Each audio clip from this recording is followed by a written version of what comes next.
Do you know what 30 years of psychological practice have taught me? Women are brilliant at spotting inconsistencies in their boss, their best friend, or even the local politician. But the moment it comes to the man by their side, they suddenly become masters of self-deception. Today I want to share something with you that changed the life of Eleanor, one of my dearest patients. And that might also change yours if you have the courage to listen until the end. Because by the end of this video, you'll know the clinical secret I use to detect when someone is lying with their heart, even if their words sound like pure poetry. Eleanor came to see me on a Tuesday in November. She had been with Andres for 5 years, a man who told her over dinner, "You are the love of my life," while simultaneously tapping away on his phone. A man who hugged her at night, but for 2 years kept delaying moving in together because the timing wasn't right yet. Elena looked at me with those eyes I've seen 1,000 times, confused, hurt, but above all, full of hope that I would tell her she was mistaken, that everything was fine. "He tells me he loves me." "Every day. How could I doubt it?" she said. And that was exactly the problem. Elena had confused words with actions, speech with reality, and this is the trap millions of intelligent women fall into every single day. You see, our brain is wired to create coherence where none exists. It's called confirmation bias. It's so powerful that we'll ignore 1,000 red warning signs just to cling to one single green light. Once that bias made sense, our ancestors needed to believe their partner would stay to protect their offspring. Today, in the 21st century, this mechanism is often our greatest emotional enemy. Do you know what I told Elena? Love is not explained, love is shown. And it's shown not through pretty words, but through daily choices, through real priorities, through how someone treats you when no one is watching. That afternoon, Eleanor left my office with a clear task. For 1 week, she was to observe Andres's actions without listening to his words, only the deeds. The results shook her deeply. But before I tell you what she discovered, I want you to understand something fundamental. Love without evidence is nothing more than wishful thinking disguised as romance.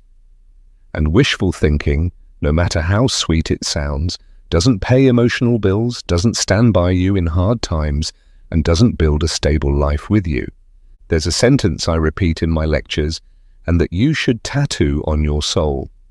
If someone doesn't add value to your life, then add them to the recycling. Sounds harsh, doesn't it? But healthy love can afford that luxury, to be strict with those who hurt us, even if the pain comes wrapped in gift paper and a silk tie. Let's speak plainly. What is love really? No, please, no Alejandro Sanz songs, and no Paulo Coelho quotes. Love, from the perspective of neuroscience and cognitive psychology, is a state of deep attachment that shows up in concrete, measurable behavior. When someone truly loves you, their nervous system responds in specific ways every time they think of you, plan with you, or include you in their future. That's biology, not romantic fantasy. Dopamine molecules, MAOT, the messengers of pleasure and motivation, rise not only when we see the person we love, but also when we think about doing something for them. Do you see the difference? True love produces actions, not just feelings. It creates protective, involving, prioritizing behavior. If your partner doesn't consistently display those patterns, then his brain simply isn't truly in love, no matter how often he says, "I love you." I remember Carmen, another patient who left a deep mark on me.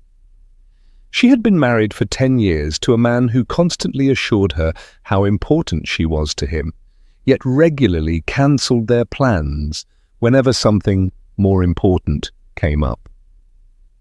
Carmen had developed a remarkable ability to justify every rejection. He has so much work, his family needs him, he's stressed. One day I asked her, "Carmen, if your 15-year-old daughter had a boyfriend who treated her the way your husband treats you, what would you tell her?" She stayed silent for 5 minutes. Then she broke into tears. "I would tell her that boy doesn't love her." that she deserves better. Bingo. There was the answer she had suppressed for years. Do you know why we're so forgiving with those who supposedly love us? Because we confuse love with anxious attachment. We think loving means needing, excusing, settling for crumbs just to avoid being alone. But that isn't love. It's emotional dependency disguised as a romantic virtue. Healthy, sensible love, the kind I've been advocating for 30 years, has very clear qualities. It is reciprocal, consistent, constructive, free, and above all, obvious. It doesn't need defenders, creative interpretations, or mental gymnastics to make hurtful behavior look pretty. Let's get to the core, because I know you're here to recognize the signals your intuition has already felt, but your mind refuses to accept. We're talking about concrete, observable, undeniable behaviors. After her week of observation, Eleanor came back with a notebook full of notes. "I think I've been lying to myself for 5 years," she said. She had watched how Andres managed his time, what really mattered to him, how he treated her when he was tired or stressed, how he spoke about her, how he planned the future. The results were devastating and at the same time liberating. Andres told her, "I love you" every morning, yet while she shared about her day, he scrolled through Instagram. He called her the most important person in my life, but for 2 years had not introduced her to his parents because the time wasn't right yet. He promised, "We'll move in together soon," but every time Eleanor brought up the subject, he skillfully changed the topic or invented a new excuse. Does that sound familiar? It does to me. It's the story of thousands of women who've sat in my office over the years, intelligent, successful, capable women who would never accept empty promises in their careers, yet in love settled for hollow words and plans that never materialized. There is something important you need to understand about the male brain, not as a crude generalization, but as a scientifically grounded fact. Men show love mainly through protective actions and shared projects. When a man is truly in love, it is his natural instinct to include that woman in every important area of his life, to plan a future together, to show her proudly, and to protect the relationship. If he doesn't do that on his own initiative, consistently, and as something natural, then his brain simply does not process the relationship as a true emotional priority. He may feel affection, convenience, maybe even a certain dependency, but love? That is something completely different. In my years of clinical practice, I have recognized very clear patterns that repeat over and over. Unmistakable behaviors that serve as reliable indicators of missing emotional interest, even when accompanied by the most romantic words. I will now show you 5 of the most important ones. Signals that have proven to be sure harbingers of relationships destined either for failure or for endless suffering. First unmistakable signal: he loves you according to office hours. Have you noticed that his love runs on a fixed schedule? He is available when it suits him, disappears when he has other plans, and only seeks you out when he needs something or feels lonely. True love does not keep business hours. Take Marcos, for example. He called Sandra his princess, but only on weekends.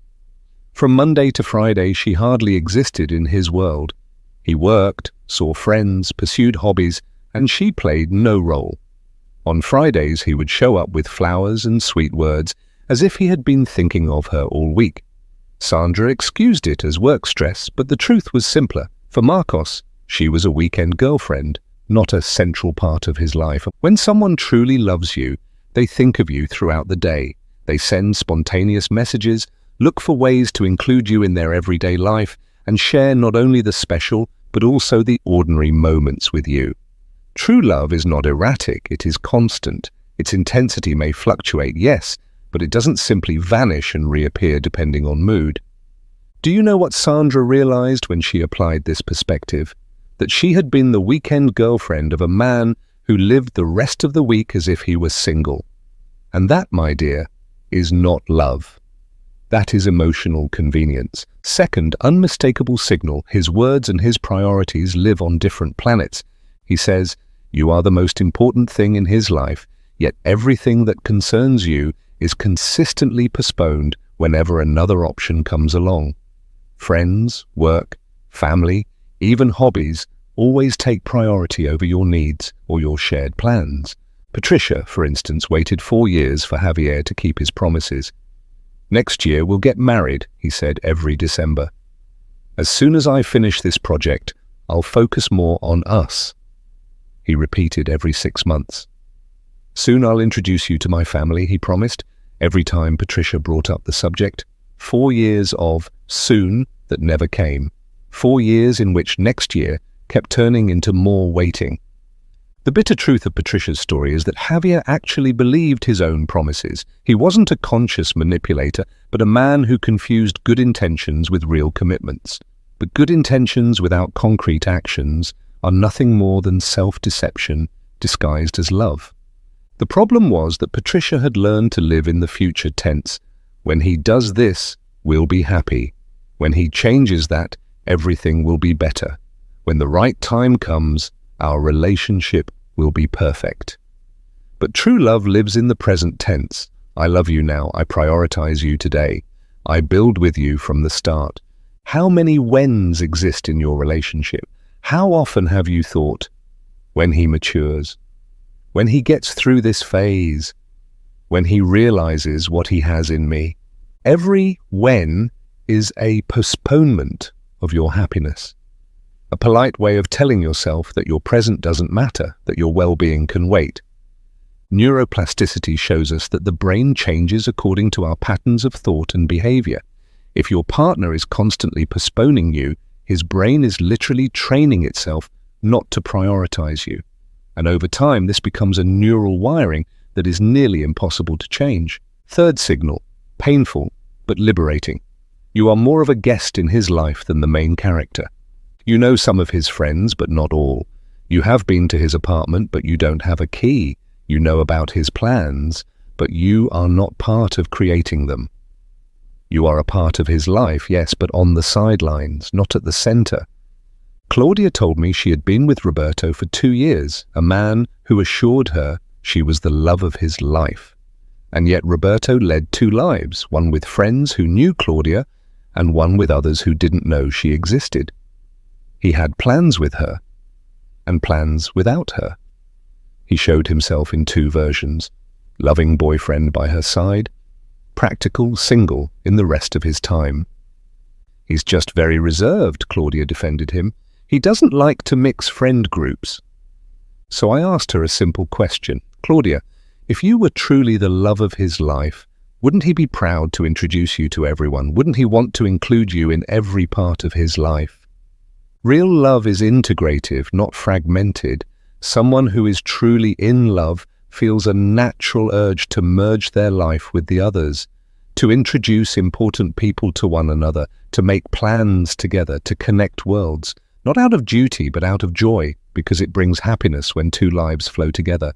If you feel that you only know one version of your partner and that other parts of his life remain off limits, not out of healthy privacy, but out of systematic separation, then that is not consideration. It is emotional exclusion disguised as healthy boundaries.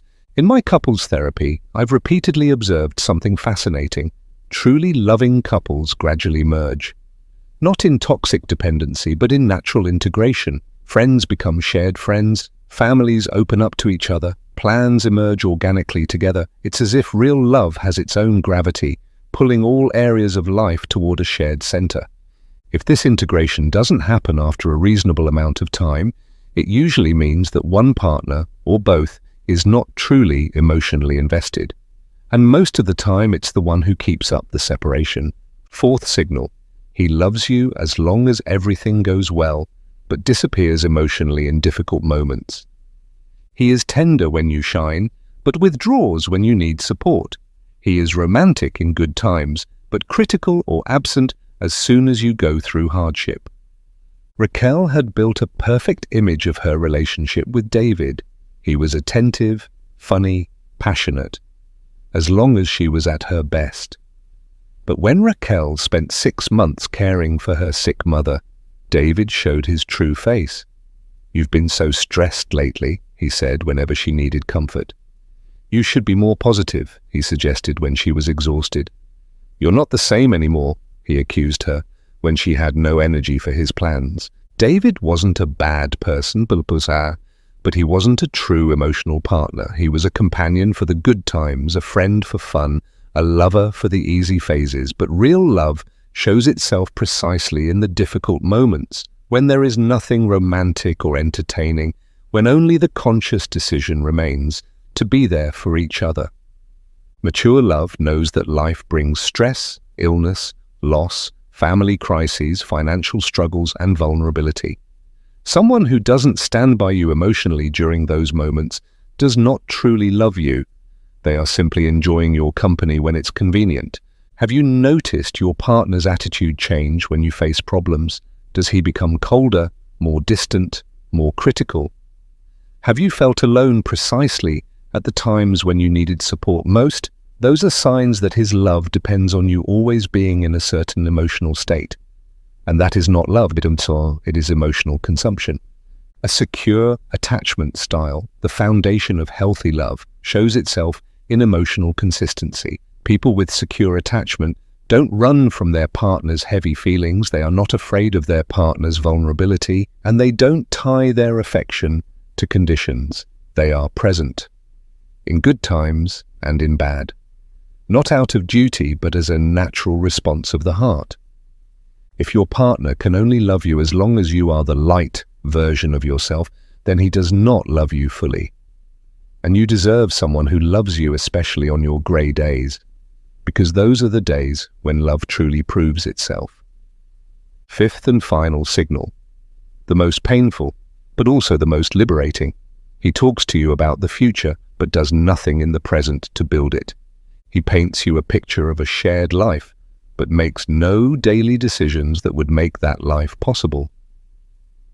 He is a master of building castles in the air, but unable to place a single stone on the ground. Amparo listened to wonderful plans for 7 years. Rodrigo described the house they would buy, the trips they would take once they had more money, the children they would have once he was more stable at work, the wedding they would celebrate once things calmed down. 7 years of conditional futures that never materialized into a real present. The problem wasn't that Rodrigo lied consciously. The problem was that he confused fantasizing with planning, dreaming with building, wishing with deciding.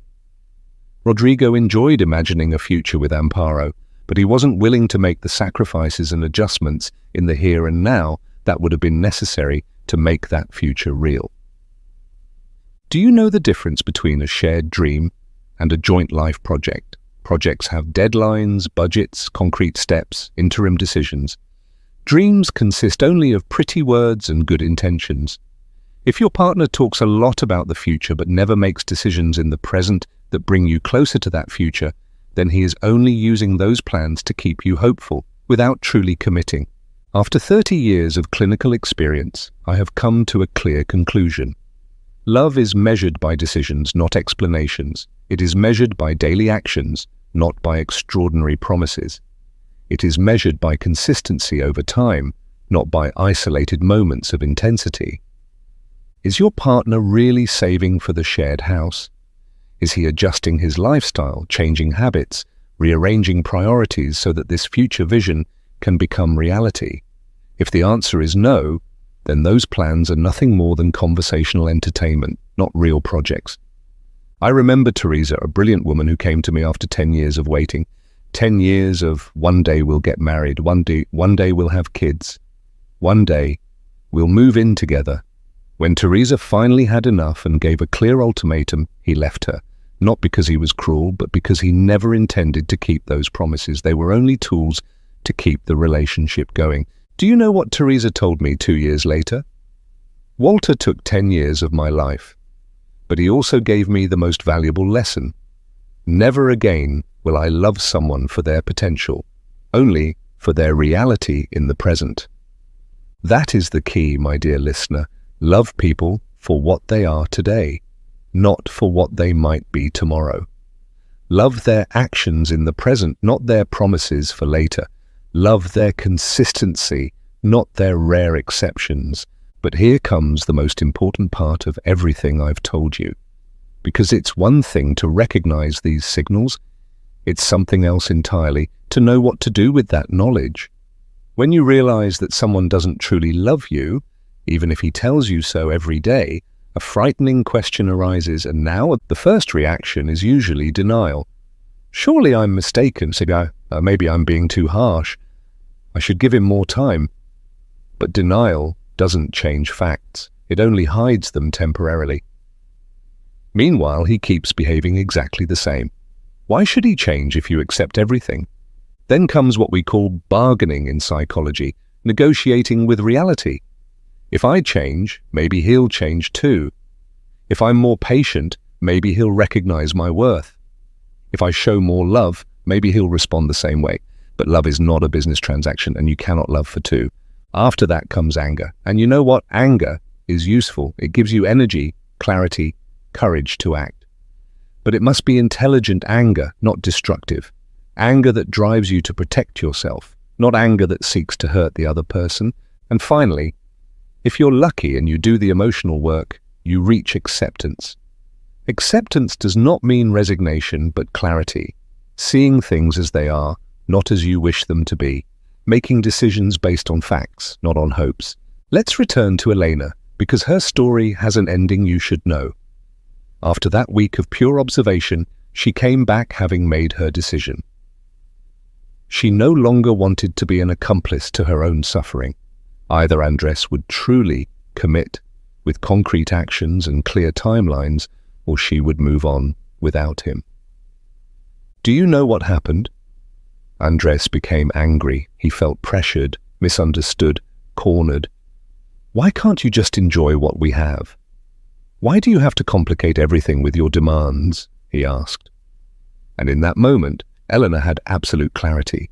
For Andres, love meant taking without giving, enjoying without commitment, having company without responsibility. Elena ended the relationship that same week. It wasn't easy because 5 years cannot simply be erased. But for the first time in a long time, she was at peace with herself. She stopped living in hope and began living in reality. And what happened afterwards? Elena discovered something beautiful. She had been so busy trying to keep a broken relationship alive that she had completely neglected other areas of her life. She picked up old hobbies again, deepened friendships, devoted herself to projects she had put off. 8 months later, she met Carlos. And from the very beginning, Carlos did naturally and effortlessly everything Elena had begged Andres for over 5 years.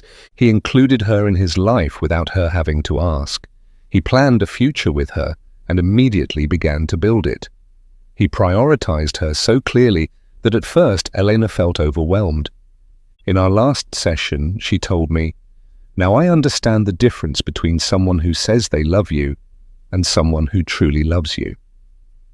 It's like the difference between theater and real life. This is the great revelation I promised you at the beginning.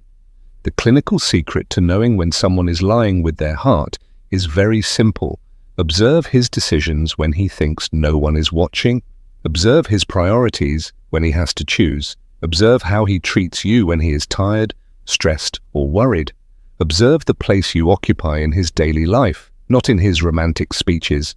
Real love is obvious. It doesn't need interpretation. It is consistent, not erratic. It integrates, it doesn't exclude. It lives in the present, not in a conditional tomorrow. It is unconditional, not dependent on your mood. And if you have to perform the impossible just to feel your partner's love, then you are probably not being loved the way you deserve. And here is something you must understand deeply. Realizing that someone does not love you as you deserve is not a tragedy. It is liberation. It is the door out of an emotional prison where you may have lived for years without noticing. It is the beginning of the possibility of finding someone who truly knows how to love. Because, my dear listener, you deserve to be loved in a clear, constant, integrative, present, and unconditional way. You deserve to be a priority, not an option.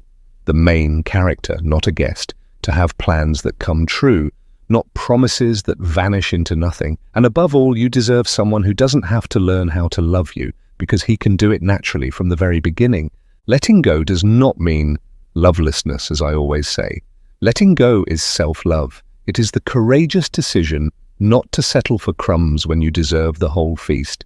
It is the wisdom to know that being honestly alone is better than being falsely accompanied. It is the emotional maturity to choose honest solitude over lying company.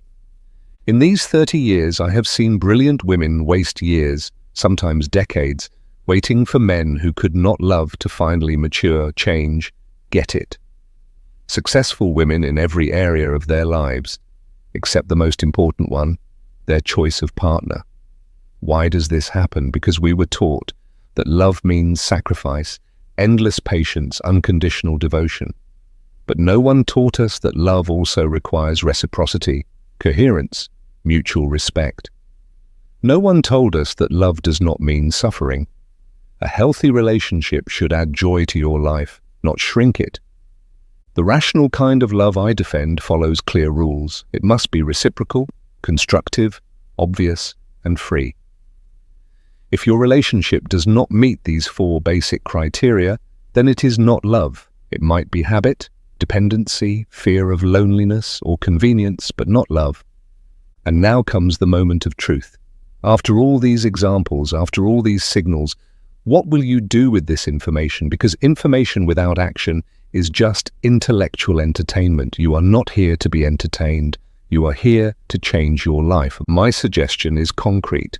Do exactly what Elena did for 1 week. 7 days of observation. Pay attention only to actions, not words.